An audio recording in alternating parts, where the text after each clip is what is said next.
Hi అందరికీ. అందరెలా ఉన్నారు? నేనైతే చాలా బాగున్నాను. మీరు బాగుండాలని మనస్ఫూర్తిగా కోరుకుంటున్నాను. ఇక నిన్న నైట్ అయితే ఇడ్లీ చేద్దామని జెప్పేసి ఇడ్లీ పిండయితే కలిపి పెట్టినా అనమాట. నేను ఎప్పుడు పిండి కలిపినా గూడా ఇక్కడ రెడ్ బకెట్ ఉంది కదా! ఈ దాంట్లోనే కలుపుతాననమాట. ఇది నేను ఇంటి దగ్గర నుంచి తీసుకొచ్చుకున్నాను. అయితే మా ఇంటికాడ వాళ్ళు రెడ్ బకెట్ బిర్యానీ అప్పుడు మస్తొచ్చింది గదా! ఫేమస్ అయింది గదా! ఎక్కడ చూసినా రెడ్ బకెట్ బిర్యానీ, ఎక్కడ చూసినా గ్రీన్ బకెట్ బిర్యానీ. మా వాళ్ళు గూడా ట్రై జేసిరనమాట. ఒకటేమో పెద్ద బకెటు, ఇంకోటేమో ఇలా చిన్న బకెట్ అనమాట. అయితే ఈ రెడ్ బకెట్ బిర్యానీ తెచ్చుకున్నప్పుడు నేను మా ఇంటికి వెళ్ళా అనమాట. వెళ్ళిన తర్వాత మా అక్క వాళ్ళ ఇంట్లో ఉంటే ఇవి చూసి నాకు నచ్చినాయి అని చెప్పి నేనైతే తీసుకొచ్చుకున్నాను. అదే అండి కొంచెం ఇడ్లీ పిండి, దోస పిండి కలిపి ఫ్రిడ్జ్‌లో పెట్టడానికి బావుంటది. పైనుంచి క్యాప్ గూడా ఉంది గదా! తర్వాత మిక్చర్, స్నాక్స్ అలాంటివి చేస్తూ ఉంటాం గదా! డబ్బాలో వేసి పెట్టుకోవచ్చని జెప్పేసి మన తెలంగాణ నుంచి బీహార్‌కైతే ఆ డబ్బాలు తీసుకొచ్చుకున్నా. ఇగ నైట్ నేను దాంట్లోనే పిండి కలిపి పెడితే పిండనేది బాగా పులిసిపోయి హెయిర్ బబుల్స్ అయితే ఫార్మ్ అయిపోయినాయి. ఓవర్‌ఫ్లో గూడా అయిపోయిందనమాట. ఇగ నేను పైనుంచి పిండి మొత్తం ఒక గిన్నెలో వేసుకున్నాను. ఇగ మిగతా పిండి మొత్తం ఆ బకెట్‌లో గాని పక్కన పెట్టేసాననమాట. నేను 2 సార్లకు అయ్యేటట్టుగా ఇడ్లీ పిండి కలిపిన. అయితే నాకెప్పటినుంచో కోరిక అనమాట. ఏంటి అంటే దిబ్బ రొట్టె చేసుకొని తినాలి ఇడ్లీ పిండితో అని చెప్పేసి. కానీ నాకు భయమనమాట. అంటే మన దగ్గర ఆ దిబ్బ రొట్టె అనేది ఎవరు చేయరనమాట. నాకు తెలిసి మన దగ్గర గూడా ఈ దిబ్బ రొట్టె అంత ఫేమస్ ఏం కానట్టుంది. ఎందుకంటే నేను చాలా అంటే మా రిలేటివ్స్ గానీ, ఇంటి పక్కన వాళ్ళు, వీళ్ళు వేరే డిస్ట్రిక్ట్ వాళ్ళు ఫ్రెండ్స్ ఉంటారు గదా! కానీ ఎవరు అయితే ఈ దిబ్బ రొట్టె ఎప్పుడు పేరు గూడా వినలేదనమాట. అయితే నేను అప్పుడప్పుడు మనం ఫోను చూస్తుంటాం గదా! కామన్ గదా! అయితే నేను ఎప్పటినుంచో ఈ దిబ్బ రొట్టె అనేది చూస్తున్నాను. అయినా గూడా కడాయిలో వేస్తే కడాయికి అంటుకుపోతుంది. రాదు. మళ్ళా టైం గూడా ఎక్కువ తీసుకుంటుందేమో అని చెప్పి ఇన్ని రోజులైతే ట్రై జేయలేదు. కానీ ఎప్పటినుంచో నాకు ఎప్పుడో ఒకసారన్నా గూడా ట్రై చేయాలని కోరికనమాట. అయితే మొన్న ఇట్లా యూట్యూబ్ చూస్తుంటే దిబ్బ రొట్టె అనొచ్చి మినప దిబ్బ రొట్టె అని జెప్పి చూసినాననమాట. చూసిన వెంటనే నాకనిపిచ్చింది. అబ్బా! నేను గూడా జేస్తే ఇంత మంచిగొస్తదా? అసలు దీని టేస్ట్ ఎట్లుంటది? ఏంటి? అని చెప్పి నేనైతే ఈరోజు చేశాననమాట. ఇడ్లీ పిండిలో ఫస్ట్ కొంచెం ఒకటి కట్ చేసిన ఆనియన్, పచ్చిమిర్చి, కొంచెం కరివేపాకేసుకొని, సాల్టేసుకొని కొంచెం లిక్విడ్‌గా కలుపుకున్నాను. అయితే నేను ఫస్ట్ టైమ్ చేస్తున్నాను కదా! మళ్ళా నేను అది మందమైన కడాయిలో వేస్తే అసలు తీయడానికొస్తుందో రాదో అని చెప్పేసి నా దగ్గర ఉన్న నాన్ స్టిక్ పాన్‌లో వేస్తున్నాననమాట. ఫస్ట్ అయితే ఆయిల్ పోసి ఒక 2, 3 స్పూన్లు పిండేసైతే పైనుంచి మూత పెట్టినా. అయితే నేను చూసిన వీడియోలో దిబ్బ రొట్టె ఉడకడానికి ఒక 15 నిమిషాలు పడతదనైతే చెప్పిండ్రనమాట. లో ఫ్లేమ్‌లో కుక్ చేసుకుంటే 10-15 నిమిషాలని జెప్పేసి. వాళ్ళు ఎట్లాగో 15 నిమిషాలు అన్నారు గాబట్టి నేనేం జేసిన 10 నిమిషాలకు తీసిన. ఫస్ట్ తీసిందయితే కొంచెం మాడినట్టుగా బ్రౌన్‌గా అయిపోయింది. సో, నాకనిపించిందనమాట. అంటే మనకు ఏదైనా సరే ఫస్ట్ చేయగానే తెలుస్తుంది గదా! ఏది ఎంత టైంకి ఉడుకుతుందా అని జెప్పేసి. ఫస్ట్ అయితే కొంచెం మాడిపోయింది. కానీ రెండో దాన్నయితే మంచిగా దోరగా కాల్చాననమాట. మీరు రెండోది గూడా చూస్తే మీకు తెలిసే ఉంటది. ఇక పల్లీ చట్నీ అనమాట. ఎప్పుడైనా సరే పల్లీ చట్నీ నేను కరివేపాకు ఎక్కువేసి చేస్తూ ఉంటాను. తర్వాత శనగపప్పు వేస్తాను. తర్వాతొచ్చేసి పుట్నాలేస్తాను. అప్పుడప్పుడు ఆనియన్, టమాటా గూడా ఏస్తాను గదా! ఈరోజు కొత్త రకం చట్నీ నేనే కనిపెట్టాననమాట. బీరకాయ పల్లీ చట్నీ అనుకోవచ్చనమాట. ఈ టిఫిన్ తినడానికి చేశాను. అయితే ఫస్టు పల్లీలను ఫ్రై చేసుకున్న. ఆ తర్వాత ఒక 2 కట్ చేసిన బీరకాయలు తీసుకొని ఫస్టు పచ్చిమిర్చి ఫ్రై చేసుకున్నాను. తర్వాత దాంట్లో బీరకాయలు, ఒక టమాటా వేసుకున్నాను. ఇక అంతా కలిపేసాను. కలిపిన తర్వాత అవి మంచిగా ఉడికిన తర్వాత మిక్సీ జార్‌లోకి పల్లీలు ఇవి తీసుకొని కొంచెం చింతపండు, సాల్ట్ వేసేసి మిక్సీ పట్టేసాననమాట. కొంచెం మనం పల్లీ చట్నీ లెక్కనే పట్టినా అనమాట. అయితే ఇది నేను ఫస్ట్ టైమ్ ట్రై చేసిన. అంటే ఒక ప్రయోగం అనే చెప్పొచ్చు. కాకపోతే నాకనిపించింది అసలు బీరకాయ వేసినా గదా! మొత్తం పచ్చి పచ్చిగా ఉంటదేమో అని చెప్పేసి. బీరకాయ మంచిగా కుక్ అయింది కాబట్టి పచ్చి పచ్చిగా అస్సలు లేదనమాట. సూపర్ అంటే సూపర్ ఉంది. అయితే మా సార్‌కి నేను చేసిన తర్వాత చెప్పిన. ఇంగో గిట్లా చేసినా అంటే, "అబ్బా! ఇదేదో బావుందే పల్లీలు తక్కువ, వెజిటబుల్స్ ఎక్కువ." ఈ నెనువ అనేది తనకి చాలా ఇష్టమనమాట. అది నేతి బీరకాయ అంటారు. ఇక్కడ బీహార్ వాళ్ళు నెనువ. అయితే ఇగ మా సార్ ఏమన్నాడో తెలుసా? పల్లీ చట్నీ ఎప్పుడు అట్లా చేసే కన్నా ఇట్లా చేయి సూపరుందన్నారు. నిజంగా అసలు ఈరోజు నేను ట్రై చేసిన చట్నీ అయితే చాలా బావుంది. ఇక దీంట్లో మనం దొండకాయ గూడా వేసుకోవచ్చు టైంకుంటే. అయితే నేను ఈరోజు ఒక కొత్త రెసిపీ కనిపెట్టాను. కొత్త టిఫిన్ చేశాను. రెండిటి కాంబినేషన్ సూపరనమాట. ఇగ మా సార్‌కి, విషమ్మకి, కన్నయ్యకి ముగ్గురికి బాక్సులు పెట్టినా. అయితే ఈ టిఫిని ఎంత పెట్టాలో, ఎంత జేయాలో నాకనేది ఒక ఐడియా అనేది లేదనమాట. ఎందుకంటే మనం ఫస్ట్ టైమ్ చేస్తున్నాం గదా! అయితే ఎవరెంత తింటారో అని జెప్పేసి నేనేం చేసినా అంటే మా సార్‌కి 2 పెట్టినా, విషమ్మకి 1 పెట్టిననమాట. ఆ ఒకటినే కొంచెం హాఫ్ హాఫ్‌గా జేసి పెట్టినా. కన్నయ్యకు ఒక హాఫ్ పెట్టినా. ఇంక నా కోసమయితే ఒకటి 1 ½ వరకు మిగిలిపోయిందనమాట. ఇగ వాళ్ళు స్కూలుకెళ్ళిపోయిన తర్వాత కన్నయ్యని గూడా రెడీ చేసి, ఇగ తనకైతే బాక్స్ పెట్టుకోమని జెప్తున్నా. ఇక విషమ, కన్నయ్య ఇద్దరు స్కూల్‌కెళ్ళే టైంలో విషమనే తన తమ్ముడికి, తనకి ఇద్దరికి బాక్సులు పెట్టుకునేది. వాటర్ బాటిల్‌లో వాటర్ నింపుకునేదనమాట. తర్వాత హ్యాండ్ కర్చీఫ్స్ ఉన్నాయా? లేవా? అని చెప్పేసి చెక్ చేసుకునేది. అయితే ఇక విషమ పొద్దున్నే పోతుంది గదా! 8 గంటలకి. ఇప్పుడు మా కన్నయ్య తన పని తనే జేసుకుంటున్నాడు. అంటే ఇప్పుడు నేను రెడీ జేసిన తర్వాత సాక్స్ ఏస్తాను గదా! షూ తీసుకొచ్చి ఇస్తాడు. తర్వాత షూ పాలిష్ చేసేదుంటది గా అది తీసుకొచ్చి ఇస్తాడు. తర్వాత ఇగ నేను ఆడ టిఫిన్ పెడతా అనమాట టేబుల్ మీద. వాటర్ బాటిల్‌ది క్యాప్ ఓపెన్ జేసి పెడితే, పోయి వాటర్ నింపేసుకొనొచ్చి, ఇగో ఇట్లయితే బాక్స్ సదురుకుండు. అసలెంత మంచిగా అనిపిస్తుందో తనని జూస్తుంటే. అయితే నేను వీడియో చేస్తున్నప్పుడల్లా, అంటే వీడియో తీస్తున్నప్పుడల్లా మా కన్నయ్య అయితే బాగా సిగ్గుపడుతుండనమాట. నన్ను జూస్తుండు, మళ్ళా తన పని తను జేసుకుంటుండు. ఇగ నేనైతే తనని స్కూల్‌లో దింపేసిన తర్వాత ఇంటికొచ్చి, ఇగ బియ్యం కడుగైతే అన్నం పొయ్యి మీద పెట్టినా. ఇప్పుడైతే బీరకాయలు తీసుకొచ్చిన. పొద్దునైతే అటునో ఇటునో ఒక 2 బీరకాయలు అయిపోయినాయి. ఇగ మా సారయితే ఇది తనకు చాలా ఇష్టము. అయితే నేను వండినప్పుడు 1 కేజీ వండుతా అనమాట. అయితే ఇగ వారానికి 2 సార్లు తినాలి అన్నట్టుగా అయితే ఒక 2 కేజీస్ నెనువ అయితే తీసుకొనొచ్చిండనమాట. ఇవి ఎట్లుంటాయంటే తెచ్చిన రోజే ఫ్రెష్‌గా ఉంటాయి. మనం ఫ్రిడ్జ్‌లో పెట్టినామనుకో పైన మొత్తం కొంచెం బ్లాక్‌గా అయిపోతాయన్నమాట. లోపలైతే మంచిగనే ఉంటాయి. కానీ పైన పొట్టుంటది గదా! పీలప్ చేయడానికి రాదు. ఇగ కొంచెం లడ్డుగున్నాయని వస్తాయేమో గానీ, మరీ సన్నగున్నాయయితే అస్సలు రావనమాట. నేనేం చేసినా అంటే, ఆ లాస్ట్‌లో సన్నవి ఉంటాయి గదా! అవి మనం కట్ చేసినా గూడా చాలా రోజులవుతుంది గదా! ఫ్రిడ్జ్‌లో పెట్టి. అంటే 1 వీక్ అవుతుందిలెండి. అయితే వాటిని అట్లనే ఉంచినామనుకో మొత్తం నారగా వచ్చేస్తాయనమాట. అందుకే నేను అలా సైడ్‌లకైతే మొత్తం తీసేసాను. ఇక తర్వాత పైన మంచిగా అయితే ఇలా పీలప్ చేశాను. ఈ నెనువ అనేది ఇలా చేస్తేనే కర్రీ అనేది సాఫ్ట్‌గా మంచిగుంటది. పైనుంచి ఆ పొట్టు అనేది తీయలేవనుకో, ఆ ముక్కలనేవి గట్టిగా అనిపిస్తాయన్నమాట. ఇగ నేనొక బౌల్‌లో వేసేసుకొని మంచిగా అయితే కడిగేసుకున్నాను. ఇగ వీటిని పైనుంచి పొట్టు తీయడం కష్టం గానీ, కట్ జేయడం అయితే ఈజీ అనమాట. ఇగ ఫాస్ట్‌గా అన్నీ ఒకేసారి కట్ చేస్తున్నాను. ఇప్పుడేంటి అంటే, ఒక బీరకాయ తీసుకున్నాననుకో, దాన్ని ఒక హాఫ్ చేసినంక దాంట్లో 4 ముక్కలు చేసి, అలా 8 ముక్కల్ని ఒకేసారి కట్ చేస్తాననమాట. అయితే నేను ఇంతకు ముందుకు ఎక్కువగా అది నైఫ్ ఉంటది జూడండి, నైఫ్ అదే అందరూ నైఫ్‌తోనే కట్ జేస్తారు గానీ, అది ఎట్లా అంటే కొంచెం జిగ్‌జాగ్‌గా ఉండే నైఫ్ ఉంటది చూడండి, అది నేను యూజ్ చేయకపోయేదాన్ననమాట. ఆ సాఫ్ట్‌గా ఉండే నైఫ్‌నే యూజ్ చేసేదాన్ని. అది కొంచెం మొండిగా అయినప్పుడు అక్కడ కింద గోడలకు గాని, అంటే కింద గోడలు గాని, బండలకి, తర్వాత కొంచెం బరకగా ఉంటది గదా! అక్కడ దాన్ని అటు ఇటు రాస్తే కొంచెం షార్ప్‌గా అయ్యేదనమాట. ఇగ నేను ఈ జిగ్‌జాగ్ నైఫ్‌ని ఒక 2, 3 సార్లు ఆ నైఫ్ దొరకనప్పుడు యూజ్ చేసిన. అప్పటినుంచి నాకు బాగా నచ్చిందనమాట. ఏవైనా సరే ఈజీగా కట్ అయిపోతున్నాయి. ఇంక ఇట్లా మొండిగా అవుతది అన్న అదే లేదనమాట బాధ. ఈజీగా కట్ అయిపోతున్నాయి. అందుకే ఇంక నేను దీన్నే యూజ్ చేస్తున్నాను, బ్రెడ్ నైఫ్‌ని. ఇగ ఏం చేసినా అంటే బీరకాయలు కట్ చేసుకొని అన్నీ ఆ గిన్నెలో వేసుకొని ఆనియన్ అయితే కట్ చేసుకున్నాను. ఇగ వెజిటబుల్స్ కట్ చేయడానికి మస్తు టైం పడుతుంది. మళ్ళా ఇన్ని కట్ చేయాలి గదా! చేతులు గూడా గుంజుతాయని జెప్పేసి నా పాత ఫోన్‌లో 'రేసుగుర్రం' సినిమా పెట్టిన. ఈ సినిమాని నేను 3 రోజుల నుంచి చూస్తున్నా అనమాట. అంటే సగం జూస్తున్నా. 3 రోజుల నుంచి చూస్తున్నా గూడా కంప్లీటే కాలేదు. ఇక వెజిటబుల్స్ కట్ చేసుకుంటూ కొద్దిసేపు చూద్దామనయితే మూవీ ఆన్ చేసిన. ఇంకా కట్ చేసిన వెంటనే అవైతే ఫోనయితే ఆఫ్ చేశాననమాట. ఎందుకంటే మళ్ళా ఫోను చూసుకుంటూ కూర్చున్నామనుకో లేట్ అయిపోతది. అసలే పిల్లలు 11:30కి అట్లా వస్తారు గదా! మళ్ళా వచ్చేలోపు పనులు చేయకపోతే మంచిగుండదనమాట. అంటే మంచిగుండదంటే ఇప్పుడు ఎట్లా అంటే వాళ్ళది స్కూల్ అయిపోయిన తర్వాత రిలాక్స్‌గా ఇంటికొస్తారు. వాళ్ళంటే ఓకే పిల్లలు. ఇప్పుడు మా సార్‌ది స్కూల్ అయిపోయినంక తను గూడా రిలాక్స్‌గా వస్తారు.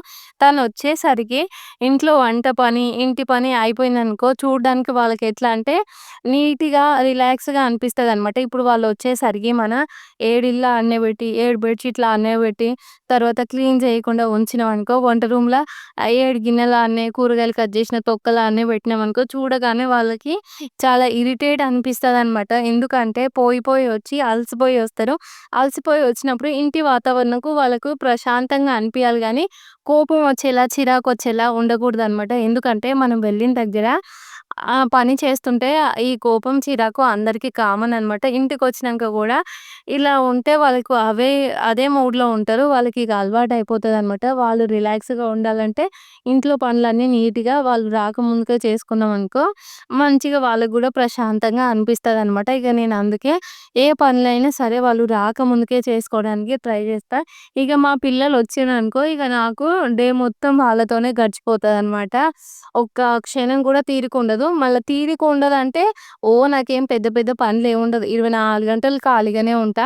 ఇప్పుడు వాళ్ళు అన్నం తింటుర్రనుకో వాళ్ళ పక్కన కూసోవడం, చదువుకుంటుర్రనుకో పక్కనుండే చదివిపియడం, ముచ్చట పెట్టారనుకో ఆళ్ళ దగ్గరనే ముచ్చట పెట్టడం, ఆడుకున్నారనుకో వాళ్ళతోనే ఆడుకోవడం ఇట్లుంటదనమాట నా డే మొత్తం. అంతేగాని తీరిగుండదంటే మళ్ళా ఇంట్ల పని అది ఇది అని ఏమి అనుకోకుర్రి. ఎందుకంటే మీ అందరికుండే పనులే నాకుంటాయి. నాకుండే పనులు మీకుంటాయి. ఎవరి ఇంటి పనులు వాళ్ళే అనమాట. ఇగ నేనేం చేసినా అంటే ఈరోజు కొంచెం రిలాక్స్‌గా అనిపిస్తుంది నాకైతే. ఎట్లా అంటే ఒక రకంగా చెప్పాలంటే ఎటూ తోస్తలేదు. తెలీదు ఇంక ఈరోజు పనేం లేనట్టుగా అనిపిస్తుందనమాట. వంట పని గూడా చాలా ఈజీగానే అయిపోయింది. ఇక నేనేం చేసిన వెజిటబుల్స్ కట్ చేసేటప్పుడు అన్నం పొయ్యి మీద పెట్టినా. అన్నం పొయ్యి మీద పెట్టిన తర్వాత అవి నేను కట్ చేసేలోపు అన్నం అయితే అయిపోయింది. కంచొంపి పక్కకు పెట్టినా. ఇక కూర అయితే పొయ్యి మీద ఏసినా అనమాట. ఇక కూర పొయ్యి మీద ఏసిన తర్వాత వెళ్ళి అది ఉడుకుతుందనమాట. బీరకాయలు ఉడుకుతున్నాయి గదా! వాషింగ్ మిషన్‌లో నుంచి బట్టలయితే తీసి ఆ వాష్‌రూమ్స్ అయితే క్లీన్ చేసి వచ్చినానమాట. మళ్ళా మీ అందరికి చెప్పిన కదా మొన్ననే బట్టలు పిండిన వెంటనే ఆ స్నానం చేసే వాష్‌రూమ్ అయితే కంపల్సరీగా క్లీన్ చేస్తానని చెప్పి, ఇక క్లీన్ చేసి పక్కన పెట్టొచ్చిన. ఈలోపు మళ్ళీ వచ్చి కర్రీని ఒకసారి కలిపిన తర్వాత గిన్నెలయితే తోమేసిననమాట. ఈరోజు టిఫిన్ చేసిన గిన్నెలు పొద్దున్నే తోమేశాను. మా సారు విషు పోయిన తర్వాత ఇంకా నేనేం చేశానంటే ఇల్లు ఊడ్చి, తూడ్చి, స్నానం చేసి, కన్నయ్యని రెడీ చేసి స్కూలుకి పంపించాననమాట. ఇగ ఆలోపు కొంచెం టైం ఉంటే ఆ గిన్నెలు గూడా తోమేశాను. ఈరోజు టిఫిన్ అయితే తొందరగా అయిపోయింది గదా! అది చేయడానికి నాకు ఎక్కువ టైం ఏం పడలేదు. అందుకే పొద్దున మార్నింగ్ అనేది తొందరగా అయిపోయింది. ఇగ ఏం చేసినా మళ్ళా కూర ఉడుకుతుంది గదా! అని చెప్పి లోపలికొచ్చేసైతే ఆడ ఫస్ట్ బట్టలు ఆరేసిన. బట్టలు ఆరేసిన తర్వాత లోపలికొచ్చేసైతే ఇల్లు ఊడ్చేస్తున్నాననమాట. రోజు ఎప్పుడైనా సరే కర్రీ వండిన తర్వాత నేను ఇల్లు ఊడ్చేదాన్ని. అయితే ఈరోజు కర్రీలో పెద్ద ప్రాసెస్ ఏమి ఉండదు. సింపుల్‌గా అయిపోతది. ఒకసారి నూనె పోసినామా, తర్వాత జీలకర్ర ఏసినామా, ఒకేసారి బీరకాయ, ఆనియన్ ఏసినామా, పైనుంచి మూత పెట్టినామా, 5, 10 నిమిషాలు అది ఉడికిన తర్వాత ఉప్పు, కారం, పసుపు వేయడమే అనమాట. మళ్ళా దాంట్లో మనం గ్రేవీ పోయాల్సిన అంటే నీళ్లు పోయాల్సిన అవసరం ఉండదు. పక్కనే ఉండి మాడిపోతదని చెప్పేసి కలబెట్టాల్సిన అవసరం ఉండదనమాట. పైనుంచి మూత పెడితే మంచిగా అదే ఉడికిపోతది. అందుకే ఇంకా కర్రీ పొయ్యి మీద పెట్టి ఈ పనులన్నీ చేసుకుంటున్నా. ఇగ వచ్చి అయితే ఇల్లు ఊకిన తర్వాత వచ్చి ఉప్పు, కారం, పసుపు అయితే వేస్తున్నా అనమాట. ఇగ ధనియాల పొడయితే లేదు. నేను అది రెగ్యులర్‌గా ఏస్తాననమాట కర్రీస్‌లో. అయితే నిన్న గ్రోసరీస్ వచ్చినాయనమాట. దాంట్లో నేను ధనియాల పొడి 1 కేజీ ఆర్డర్ పెట్టినా. మా సారేమో అది క్యాన్సల్ చేసిండనమాట. ఎప్పుడైనా సరే నేను కొంచెం పిల్లలతోనే టైం ఎక్కువ పోతుంది గదా! మళ్ళా ధనియాలు తీసుకొస్తే వాటిని మంచిగా కడగాలే, ఎండలో ఎండబెట్టాలే, తర్వాత ఫ్రై చేయాలే, పొడి చేయాలే, జల్లెడ పట్టాలే. మళ్ళా ఇదంతా ఒక పెద్ద ప్రాసెస్ అయిపోతదని జెప్పేసి నేను మా సార్‌ని ఎప్పుడైనా సరే ధనియాల పొడి కొనుక్కరా అంటే మా సారు ఒక కేజీ ధనియాలు తీసుకొచ్చి ఇస్తారనమాట. ఈసారైనా అదంతా తప్పించుకుందాం అని చెప్పేసి నేను గ్రోసరీస్‌లో ధనియాల పొడి గూడా ఆర్డర్ చేస్తే మా సారయితే క్యాన్సల్ జేషిండు. ఇగ చేసేదేముంటది రేపో, ఎల్లుండో షాప్‌లోకి పోతే ఒక 1 కేజీ ధనియాలు తీసుకొచ్చయితే పొడి చేసుకొని పక్కన పెట్టుకుంటా. ఇగ పనంతా అయిపోయింది గదా! ఒకవైపు కూర గూడా అయితుంది గదా! మరి నేను చేసిన టిఫిన్ అయితే టేస్ట్ చేద్దాం అని చెప్పేసి ఫస్ట్ అయితే కొంచెం తీసుకున్నాననమాట. నాకు నచ్చింది. నేను టిఫిన్స్ అనేవి మార్నింగ్ టైమ్‌లో ఎక్కువ తినననమాట. ఎప్పుడో ఒకసారి తప్ప. ఎందుకంటే రోజు టిఫిన్‌లు తింటే నాకు బోరొస్తదనమాట. ఇందాక నేను దిబ్బ రొట్టె చూయించాను గదా! ఎంత మంచిగా దోరగా కాల్చానో. అయితే ఫస్ట్ ఒక ముక్క తీసుకొని టేస్ట్ చేసినా. నాకైతే సూపర్‌గా నచ్చిందనమాట. ఇగ తినేద్దాం అని చెప్పేసి కొంచెం తీసుకున్నాను. చెప్పినా గదా! మార్నింగే నాకు టిఫిన్ తినడం నచ్చదెందుకో. అయితే మొన్న దోస తిన్నా. మళ్ళా ఈరోజొచ్చేసేమో ఈ టిఫిన్ తింటున్నా. నిన్న గూడా అవి బొంగులు ఫ్రై చేశాను గదా! అది కొంచెం మిగిలితే అవి కూడా తినేసాననమాట. ఈ 3 రోజుల నుంచి కంటిన్యూగా మార్నింగ్ టైమ్‌లో టిఫిన్ తింటూనే ఉన్నాను. అయితే ఈ దిబ్బ రొట్టె టేస్ట్ ఉందిగా సూపర్ అంటే సూపర్ అనమాట. నేను అస్సలు ఎక్స్‌పెక్ట్ చేయలేదు ఔట్‌పుట్ ఇంత పర్ఫెక్ట్‌గా వస్తదని జెప్పేసి. ఇక చట్నీ గూడా కొంచెం ఎట్లా అంటే జిగుటు జిగుటు అంటే బంక బంక అంటారు జూడండి. అలా అవుతదేమో బీరకాయలు, పల్లీలేసి ఎక్కువ నీళ్లు పోసి చేస్తే అని జెప్పేసి, చేసేటప్పుడు ఇదొక ప్రయోగంలాగా జేస్తున్నా. మంచిగా లేపోతే మా పిల్లలిద్దరు ఇబ్బంది పడతారేమో అని జెప్పేసి మైండ్‌లో ఒక ఆలోచన తట్టిందనమాట. అయినా గూడా ఏంటి అంటే, నేను అప్పుడప్పుడు ఆనియన్, టమాటా వేస్తాను కదా! సో, ఒక్కసారి ట్రై చేద్దాం అన్నట్టుగా ఈ చట్నీలో నేను అది వేశాననమాట. బీరకాయ సూపర్ అంటే సూపరుంది. దాంట్లో పచ్చిమిర్చి వేశాను కదా! ఈ రెండిటి కాంబినేషన్ సెట్ అయిపోయిందనమాట. ఇగ నాకైతే రెగ్యులర్‌గా టిఫిన్‌లో చేయడానికి ఒక కొత్త టిఫిన్ అయితే యాడ్ అయిపోయింది. దిబ్బ రొట్టె, బీరకాయ చట్నీ అనమాట. నేను పెట్టుకున్న పేరు బీరకాయ చట్నీ. ఇగ టేస్ట్ అయితే సూపరుందని చెప్పినా కదా! ఈ టిఫిన్ అయితే నేను బాగా అంటే బాగా ఎంజాయ్ చేస్తూ తిన్నాను. ఒకవేళ మీరెవరైనా గూడా ఈ టిఫిన్‌ని ట్రై చేయకపోతే నా రెసిపీ చూసి ఫాలో అవ్వకున్నా గూడా మీరు యూట్యూబ్‌లో చూసన్నా ఇది చేసుకోండి. టేస్ట్ చేయండి. సూపర్‌గా ఉంటది. ఎందుకంటే ఇప్పుడు నా రెసిపీస్ మీరు ఫాలో అయిందనుకో ఏంటి అంటే నేను సింపుల్‌గా వండుతాను నిజం జెప్పాలంటే. మళ్ళా నాకు సెట్ అయినయి మీకు సెట్ అవ్వకపోవచ్చు. అందుకే నేను చెప్తున్నాను నన్ను ఫాలో అవ్వకండి. కానీ దిబ్బ రొట్టె మంచిగా టేస్ట్ చేయాలంటే వేరొక వాళ్ళది చూసి నేర్చుకొని మీరు గూడా చేయండి. మీకు కూడా మంచి మార్కులు పడిపోతాయన్నమాట. ఈరోజు నాకైతే మా సారు 100కి 100 మార్క్స్ ఇచ్చిండ్రు. ఇంకోటి బీరకాయ చట్నీ చేసినా కదా! మొత్తం మునగ చెట్టు ఎక్కించిననమాట.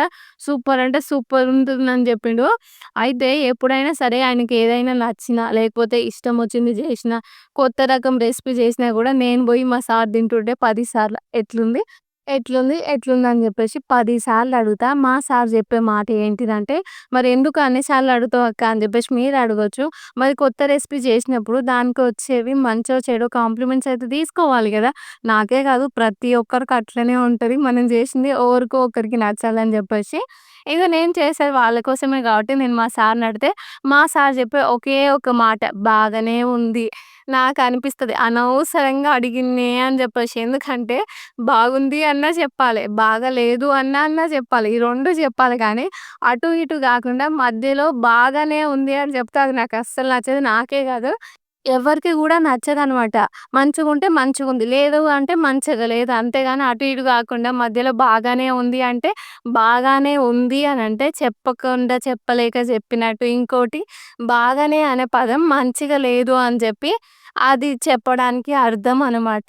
అందుకే మీరెవరైనా సరే మీ ఇంట్లో వాళ్ళు మీకోసం ఏదైనా చేస్తే మంచిగుందా? మంచిగా లేదా? ఈ రెండే చెప్పుర్రు గానీ బాగానే అని జెప్పేసి రాగాలైతే తియ్యకుర్రి.